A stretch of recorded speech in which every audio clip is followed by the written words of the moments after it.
In 2021, police in Salt Lake City, Utah discovered a strange video on someone's phone. Now, this video, which at first seems kind of playful, is one of the most disturbing and distressing videos when you realize what it's about. Fair warning, we're going to play a portion of that video in today's episode towards the end of the episode.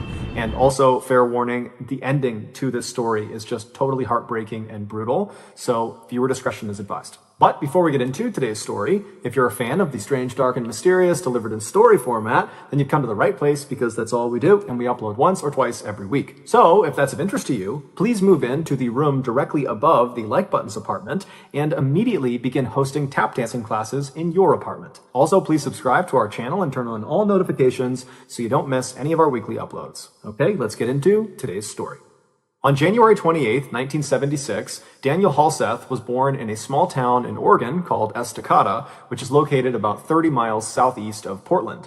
Daniel's family owned a farm, and so from a young age, Daniel became accustomed to getting up super early and helping out with daily chores. This childhood experience on the farm instilled in Daniel a strong work ethic, and it also taught Daniel to really appreciate family, because the family he had grown up in spent all their time together, and they all struggled and worked together every day to make ends meet.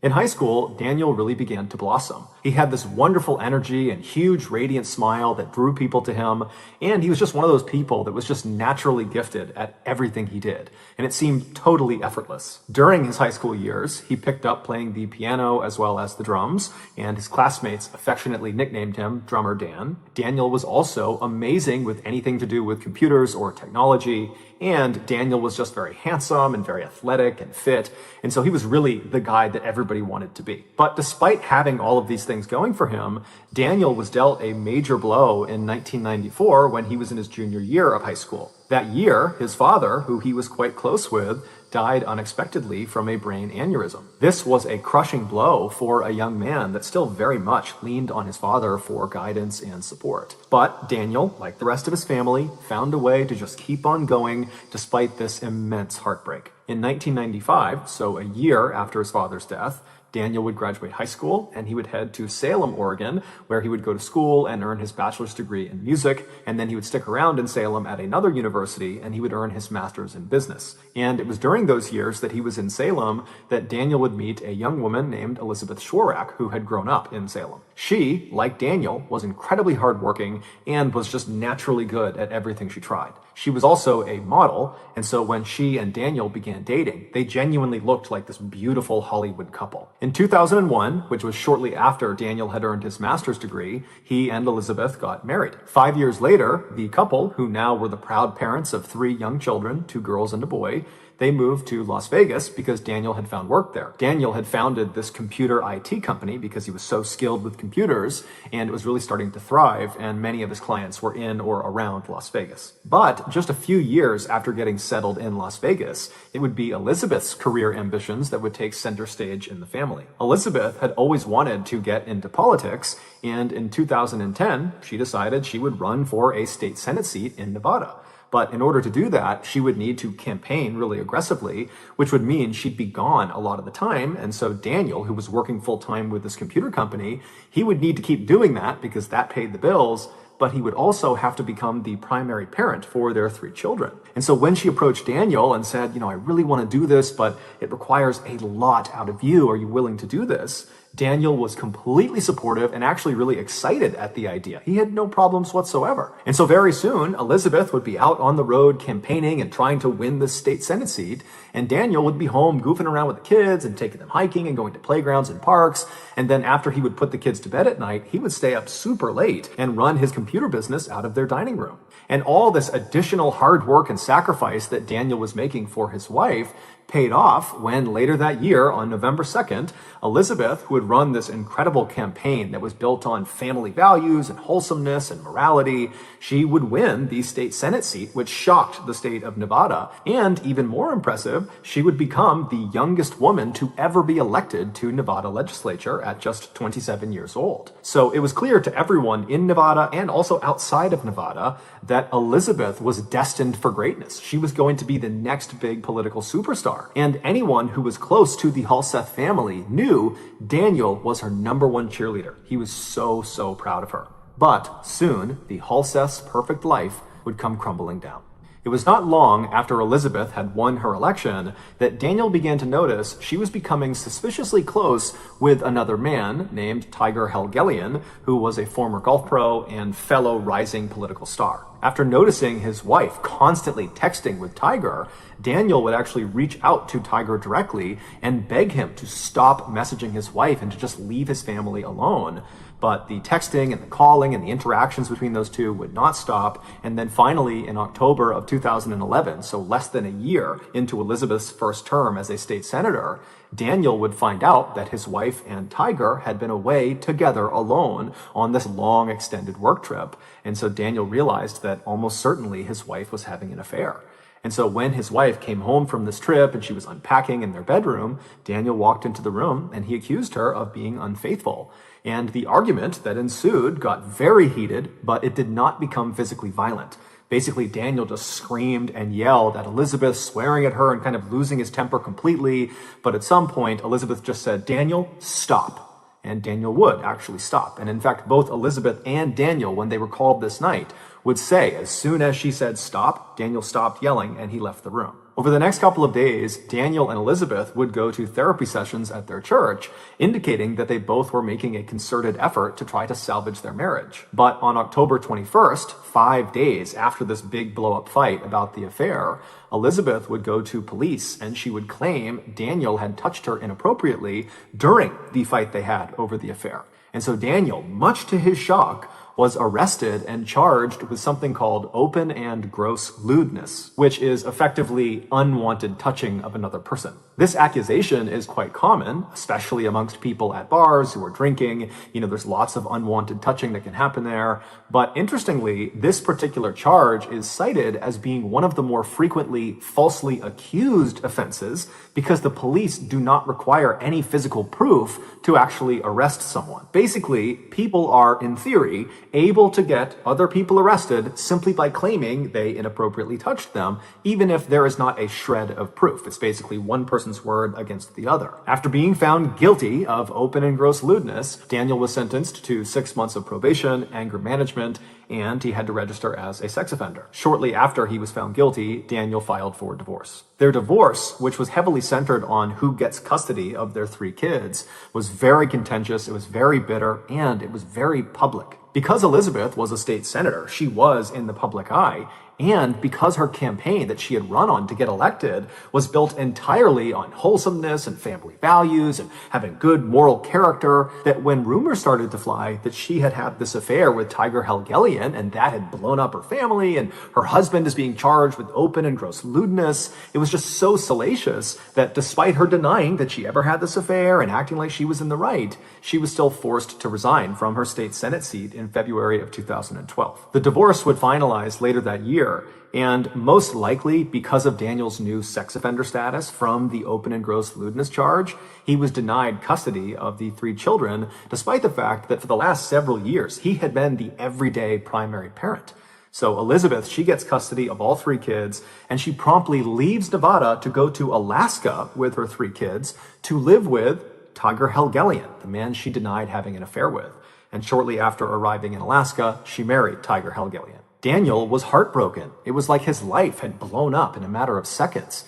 But most devastating of all was that his kids, who he called his 3 little angels, were now so far away from him, he couldn't even see them if he wanted to. But just like he had done back in 1994 when his father passed away, Daniel just found a way to keep on going despite this horrible pain he was feeling. Over the next few years, Daniel would pour himself into his computer business and really make that his full-time effort, and he would make every effort to see his children any chance he got.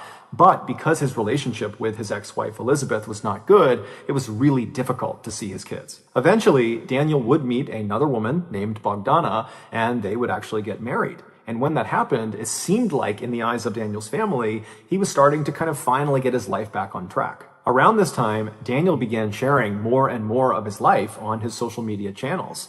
And every post he made, and he made lots of them nearly every day, were so overwhelmingly positive and optimistic, and it really showcased his wonderful personality that was all about lifting up your fellow person and just being a good human being. And he also posted loads of videos of him goofing around with his 3 kids because he adored his kids. They were the most important thing to him by far. But despite having this very cheerful outward presence on social media, privately, Daniel was dealt yet another very difficult blow in 2019 when his marriage to Bogdana, his second wife, fell apart. And so once again, Daniel was all alone. His social media posts around the time of the second divorce remained positive and very optimistic for the most part, but anytime you saw an image of Daniel actually facing the camera, you could just see a distinct sadness in his eyes. But just as quickly as it seemed like once again Daniel's life was just going to crumble, something truly amazing happened for Daniel. Daniel's first ex-wife, Elizabeth, and their 3 kids decided to leave Alaska and come back to Nevada and resettle in Las Vegas. This was not because Elizabeth wanted to rekindle with Daniel.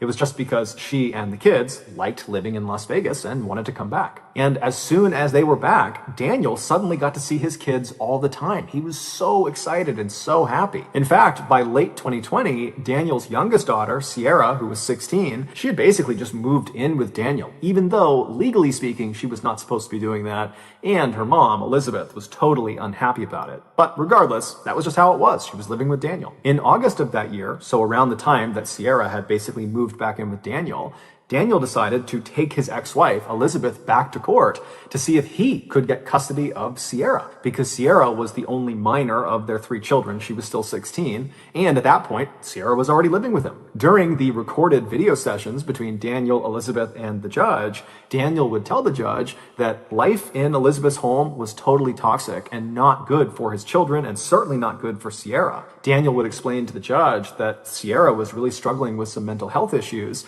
and what she needed right now was professional therapy, something he had already enrolled her in since she had moved back in with him. Daniel also presented to the judge a letter that he said Sierra wrote that basically backed up the idea that she is better off living with her father. Elizabeth would generally respond to all of these things that Daniel was saying by saying Daniel was a liar and that he was not fit to be a parent, and that letter that he claims Sierra wrote doesn't sound like her, insinuating that, the letter was forged. The judge, who at regular intervals would get very frustrated with both Daniel and Elizabeth, finally would just say, look, you've got all sorts of issues between the 2 of you, and it's creating a horrible environment for your kids. And if you don't find a way to come to some sort of compromise, the people that are going to suffer are your kids, specifically Sierra. Finally, in early 2021, when Daniel and Elizabeth still had not come to terms, the judge just ordered that Daniel return Sierra to her mother's residence because, legally speaking, Sierra was supposed to be in her mother's care. And so begrudgingly, Daniel would take Sierra and he would bring her back to her mother's house and he would say, okay, go see your mother, and then he would drive off. But later that night, Sierra would sneak out of her mother's house and just run back to be with her dad. Needless to say, Daniel was not unhappy about that turn of events. The custody battle over Sierra continued to rage for the next several months, with Sierra opting to still remain at her father's place despite the court order, despite her mother pleading with her to come home. And then in April of 2021, something very odd happened. On the morning of April 8th, several $100s was withdrawn from Daniel's bank account from a few different ATMs around Las Vegas. This particular bank account was shared between Daniel and his second ex-wife, Bogdana. They just hadn't gotten around to relinquishing control to one or the other. And so these particular withdrawals were kind of uncharacteristic for Daniel or for Bogdana, and so they were flagged as potentially fraudulent, and so the bank sent notifications to both Daniel and Bogdana saying as much. And so Bogdana, she gets the messages that there's been these potentially fraudulent charges. She knows it wasn't her, and so she calls Daniel, but Daniel doesn't pick up, and so she texts Daniel. But again, silence from Daniel. Thinking this was a little bit odd, Bogdana reached out to Daniel's mother, Christine, knowing that Daniel and his mom spoke nearly every day. And so she filled the mother in about what was going on. And after getting all the information from Bogdana, Christine would try calling and texting Daniel, but still got nothing. And so she reached out to her granddaughter, Sierra. And so she calls Sierra. Sierra doesn't pick up. She texts Sierra asking to speak to Daniel, and Sierra doesn't get back right away, but eventually she responds to Christine, and the response just said, his phone has been acting up, but he's okay. It should be fixed by tomorrow night. No worries. Now, Christine was relieved to read that her son and her granddaughter were just fine, but at the same time, there was just something odd about the fact that she could not get in touch with her son, and that Sierra was kind of acting a little bit cagey, not answering her phone, which was unlike her, and then sending a message that didn't quite sound like her. But either way, Christine just let it go and figured she would be in touch with her son over the next 24 hours. But the next day, by 10 a.m., when Christine and Bogdana had not heard or seen Daniel, Christine again reached out to her granddaughter, Sierra. She called her, but she didn't pick up. And so she texted Sierra, this time demanding that she put her father on the phone. But Sierra did not put her father on the phone. Instead, after a few minutes, Christine just got another text message that said something to the effect of, my dad's in the shower, so he can't talk right now. Christine, at this point, it was like her radar was up and she knew there was a real problem. She didn't know what it was, but there was a problem and someone needed to go over to Daniel's house and make sure he and Sierra were okay. And so Christine contacted a woman named Peggy Newman, who was Daniel's landlord and a close friend of Daniel. And she asked Peggy, would you mind going and doing a welfare check at Daniel's house? And Peggy would say, of course, no problem, but I won't be able to get over there for at least several hours. And so Christine said, no problem. But as soon as she hung up, Christine just was so anxious, waiting to find out what was going on with her son, that at 1:46 p.m., when still Peggy was out running errands and had not done the welfare check yet, Christine just called the police and asked them to do a welfare check. Yeah, hi, I need a welfare check. I don't know if on who are we doing a welfare check? for my son. He's been missing for 2 days. His work's called, his family's called, I've called, his ex-wife's called. And there's nobody answering the phone, and there's nothing. Nobody can get a hold of him, and then his work called, and they can't get a hold of him, and it's really, he just doesn't act like this. But as it would happen, just a few minutes after Christine placed that 911 call, Peggy Newman and a friend of hers actually arrived at Daniel's residence ahead of the police. And so when they got there, they hopped out of their car, they walked up to the front door, and as they're knocking on the front door, they look over into the driveway and they see Daniel's car, which was a blue Nissan Altima, is not there. And so they're knocking, they're seeing the car's not there, it's totally silent in the house. And so Peggy, she reaches down and she tries the doorknob and she finds it's unlocked. And so she twists the knob, she opens the door, and she and her friend step inside. Just minutes later, Peggy and her friend would come running out of the house, and Peggy would call 911 because the police weren't there yet, and she would frantically try to describe to the dispatcher what she had just seen.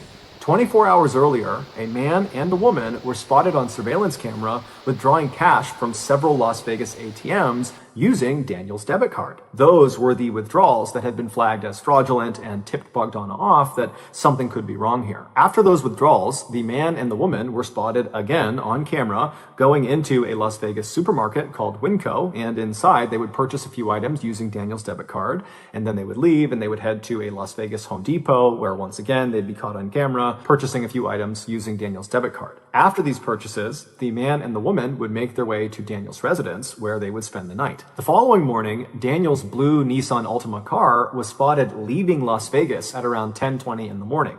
That was about 3.5 hours before Peggy Newman and her friend went into Daniel's residence and then quickly turned around and ran out and called 911. When police finally did arrive at Daniel's residence on April 9th, and they pulled up and they saw Peggy Newman and her friend totally ashen-faced and pacing on the sidewalk, the police would get out, they would talk to those two, they would go inside of Daniel's residence, and they would see the horrible thing that Peggy and her friend had also seen. But the police could not make sense of what they were seeing. It really just did not add up. Then, 4 days later, on April 13th, police in Salt Lake City, Utah, just happened to find the man and the woman that were seen on camera on April 8th using Daniel's debit card and going to the Winco and the Home Depot. The police, they just happened to find these people on a bus in Salt Lake City. And after going through the man and the woman's belongings, including their phones, the police would discover a video that these two had taken of themselves in the last couple of days that explained what was inside of Daniel's house. Welcome back to our YouTube channel. Day 3 after murdering somebody. Whoa! Don't put that on the camera. It was worth it. The young man and the young woman you just saw joking on camera about murdering someone were 18-year-old Aaron Guerrero and his girlfriend, 16-year-old Sierra Halseth, Daniel's youngest daughter. Allegedly, on the morning of April 8th, after Aaron and Sierra had pulled all that money out of all those different ATMs, they had gone to the Winco and purchased disposable gloves and bleach and drop cloths, and they had gone to the Home Depot and purchased a circular saw and saw blades and lighter fluid. And then they headed for Daniel's house. It's not been made public what actually occurred inside of Daniel's residence, but we can make a few assumptions. Daniel adored his children. There was no act there. He truly loved his children. And so it would never cross his mind that one of his children or one of their significant others would ever want to hurt him. And so when Sierra and Aaron went inside of Daniel's house, it would have been extremely easy to sneak up on Daniel or just kind of catch him off guard because he's not looking to put up a fight. He thinks he's around people that love him and respect him because he loves and respects them. But however the young couple did it, they would inflict up to 70 stab wounds in Daniel's body, most of which were in the back of his head. And then at some point during this vicious attack, they stuffed Daniel into a sleeping bag, and right in the middle of the living room of his house, they doused him in lighter fluid and lit him on fire. It's unclear what exactly killed Daniel or for how long he was actually conscious and aware of what was happening before he died, but it's very possible that Daniel had at least a small moment in time where he recognized his beloved little angel, Sierra, was actively trying to kill him. After Daniel was either dead or incapacitated, the young couple tossed their pocket knives into the sink, and then they retrieved their circular saw as well as a chainsaw and began attempting to dismember Daniel's body. But they were unable to do it, and so they just kind of set the saws down in the middle of Daniel's home with bits of Daniel stuck on the grooves of the saw. At that point, Aaron and Sierra attempted to destroy evidence inside of the house by scrubbing everything down with bleach, but it was totally ineffective. And so at that point, the couple decided they would just burn the entire house down, and that would destroy all the evidence. And so around the time that Christine texted Sierra and demanded to speak to Daniel, and Sierra wrote back, "Oh, he's in the shower, he can't talk to you right now," that was probably around the time that Sierra and Aaron were actively trying to burn the house down.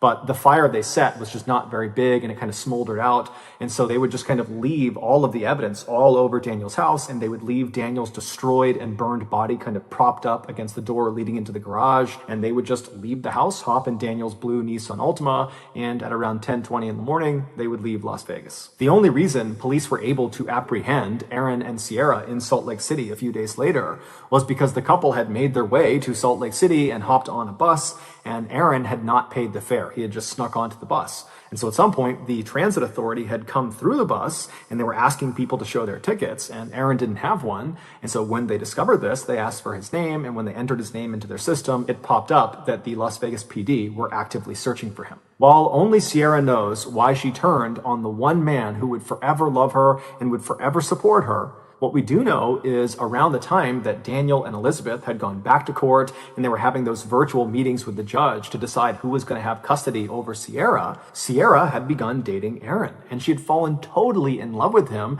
and it seemed very much like Aaron had totally fallen in love with her. And somehow Daniel caught wind of the fact that Aaron and Sierra were planning to run away secretly and go move to Los Angeles. And so when Daniel heard this, he told his ex-wife Elizabeth, and then they would go and talk to Aaron's parents, and they would tell them about this plan to run away. And both sets of parents talked and decided it was in both child's best interest if they stopped seeing each other. And so starting in early 2021, the parents forbade their child from seeing each other, and that was it. But even though all the parents were involved in this decision, because Sierra was at the time living with Daniel, it seemed like she focused her rage about this decision on Daniel, because he was the one kind of enforcing the rule. And so it's believed in April of that year, Sierra decided she would just have to kill her father in order to get her boyfriend back. In Daniel's obituary, his family very conspicuously left Sierra out, saying that Daniel was survived by 2 loving children, not 3. His family has also come out and publicly stated that they hope Sierra and her boyfriend are given the harshest penalty allowable by law. Despite the existence of this confession video that Aaron and Sierra took of themselves talking about murdering Daniel, they have pled not guilty and are currently awaiting trial. So that's going to do it. If you got something out of this episode and you haven't done this already, please move in to the room directly above the Like Buttons apartment and immediately begin hosting tap dancing classes in your apartment. Also, please subscribe to our channel and turn on all notifications so you don't miss any of our weekly 1 or 2 video uploads. We now have a podcast just called Mr. Ballen Podcast, where we upload never before heard stories that are total podcast exclusives on Monday mornings. And on Thursday mornings, we re-upload YouTube audio that has been remastered. Again, it's called the Mr. Ballen Podcast, and it's available on Spotify, Apple Podcasts, Amazon, basically anywhere you can find podcasts, you can find it there. If you want to get in touch with me, please follow me on any major social media platform. My username on all of them is just at Mr. Ballen, and I really do read the majority of my DMs. We have 2 additional YouTube channels. One is called Mr. Ballen Shorts, where we post random short videos and lost episodes, and the other channel is called Mr. Ballen en Español, and it's a Spanish language channel. We also have a Facebook page just called Mr. Ballen that posts near daily content, and we have a Snapchat channel that puts out content on Sundays. We also have some really cool merch, so head on over to shopmrballen.com to have a look. And if you have a story suggestion, please submit it to our subreddit just called Mr. Ballen. It's linked in the description below. So whether I see you on Instagram, Twitter, TikTok, Reddit, YouTube, Facebook, other YouTube channels, the podcast, wherever, just know that I really appreciate your support. And until next time, that's going to do it. See ya.